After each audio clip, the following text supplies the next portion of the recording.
Oman গরিব বলতে যার যার অবস্থানে সে গরিব।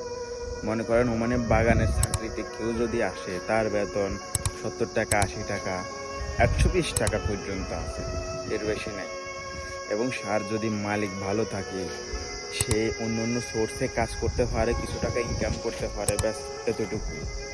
এখন মেশনের কাজে যদি কেউ আসে, মেশনের চাকরিতে সে ডেলি 10 টাকা 8 টাকা বেতন পাবে। 10 টাকা 8 টাকা যদি আপনি পান, তাহলে আপনার মাসে কত হয় হিসাব করেন। 300 টাকা, 300 টাকা হলে আবার 1 লাখ টাকার উপর।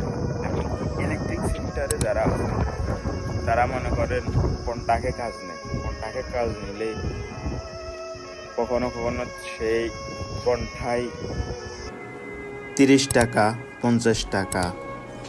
এখন যার যার সেক্টর অনুযায়ী কথা বলতে, আপনি যদি বাগানে এসে আপনি লাখ টাকা ইনকাম করতে চান, তাহলে কি হবে? এবং ওমানে যে বিষয় হয় না কেন, সর্বোচ্চ ওমানি খরচে বাংলাদেশে যা হয় 1.5 লাখ টাকা বা 1 লাখ টাকার উপরে বিষয় হয় না, কিন্তু আপনারা দালালের মাধ্যমে 3 লাখ টাকা, 3.5 লাখ টাকা দিয়ে ওমানে আসেন বাগানের বিষয় বা ক্লিনারের বিষয়। তো আপনি 3 লাখ টাকা নিয়ে আসলে বাংলাদেশে বর্তমানে ফ্যাক্টরি চলতে লাগে 30,000 25,000 টাকা। তো আপনি যা টাকা আসবে তাই আপনি ফ্যামিলি চালাবেন, তাহলে আপনি দেনাও দিতে পারবেন। আপনি আসছেন ভাই বেশি টাকা দিয়ে, তাহলে কিভাবে হবে?